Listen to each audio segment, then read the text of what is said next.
delighted and thrilled to be here with all of you.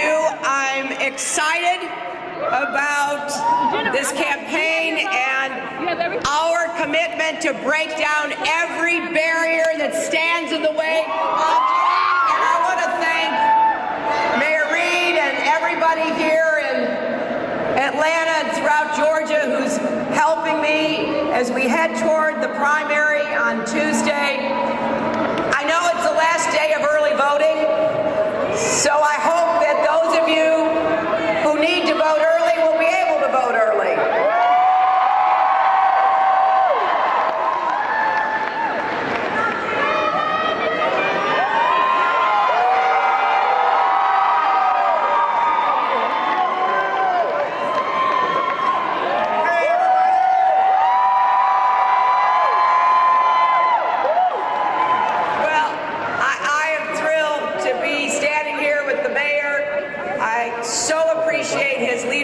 Of this great city. I am grateful for his support, and I'm really looking forward to being a good partner for Atlanta and Georgia going forward. I was just saying as the mayor was coming in, it's the last day of early voting, so how many of you have already voted? Well, those of you who can vote today, I hope you will, and obviously I hope everybody else turns out on Tuesday, because this is one of the most consequential elections, I think, in our lifetime. I believe with all my heart that we've got to pull together as a nation. We've got to overcome these divides that set American against American for partisan and ideological reasons. We need to take on all the challenges, more good jobs with rising incomes, creating opportunity for people, particularly young people, to start businesses, to be entrepreneurs. And we do have to raise the minimum wage. No one who works full-time should be mired in poverty. And don't you think it is way past time that we finally guarantee equal pay for women's work?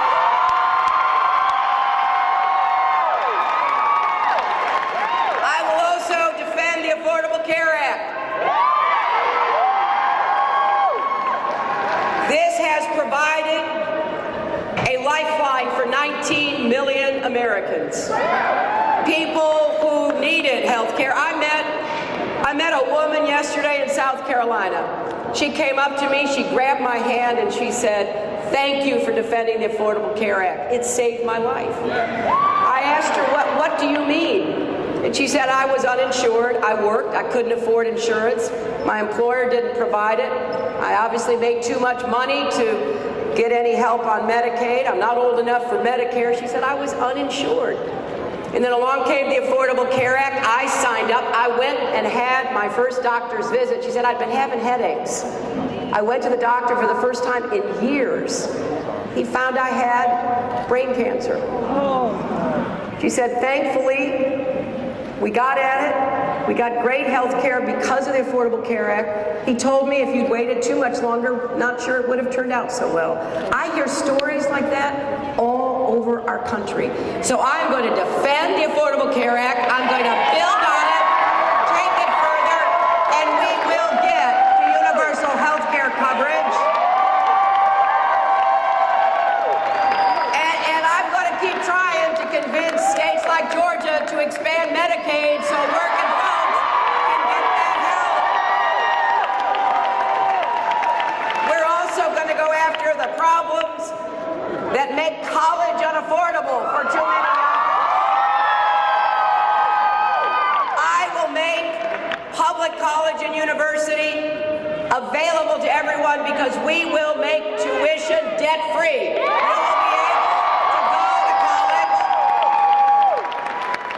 I feel so strongly about this because it's an investment, isn't it? I want to make community college absolutely free because that's like 2 years on top of high school. And I want to tackle the problem of debt that young people already have.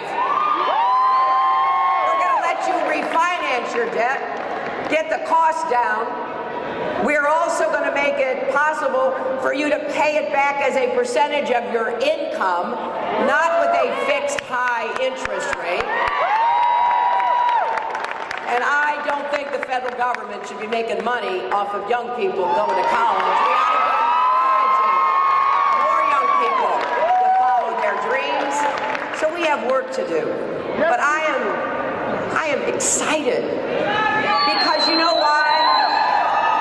We went through a hard time with that Great Recession. You know, I met with President Obama shortly after the 2008 election. He asked me to come meet with him.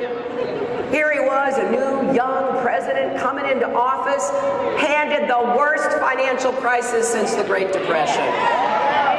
He looked at me and he said, "It is so much worse than they told us."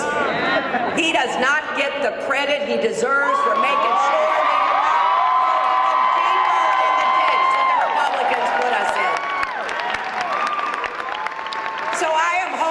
with your help to get the Democratic nomination so that I can turn and whoever the Republicans nominate have a great debate about the direction we should be heading together. You see, I do have faith in the American people, and I have faith in our future together. I feel so fortunate to be standing here before you asking for your support for president. My grandfather was a factory worker. My dad was a small businessman. My mom was out on her own at the age of 14 working as a maid. I know that in this crowd there is a story for everybody. A story where, yes, you can move forward. That doesn't mean you don't get knocked down. The question is whether you get back up. Individually and as a nation, we will get back up. We will show the resilience, the confidence, and the optimism that truly is who we are as Americans. We will stand up to those who would try to divide us, who traffic in prejudice and paranoia. We will tackle those barriers, economic barriers, health barriers, education barriers, but also the barriers of systemic racism, of sexism, of homophobia, the barriers that are being erected to prevent Americans from voting, the barriers that we have to cope with because of Citizens United, which has opened the door to dark, secret, unaccountable money. The barriers that people sometimes feel they are all alone in trying to get over. No, my friends, we're going forward together.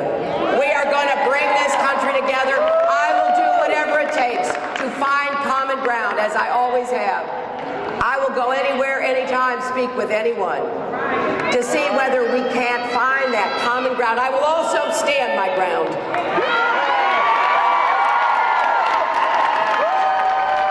But I can't do any of that without your help. So I thank you for filling this atrium here today and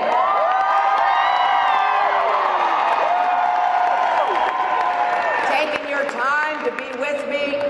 Please vote today, the last day of early voting. Vote on Tuesday. Convince others to come out and vote. Let's have a great primary here in Georgia that I hope will lay the groundwork for me coming back time and time again so we can try to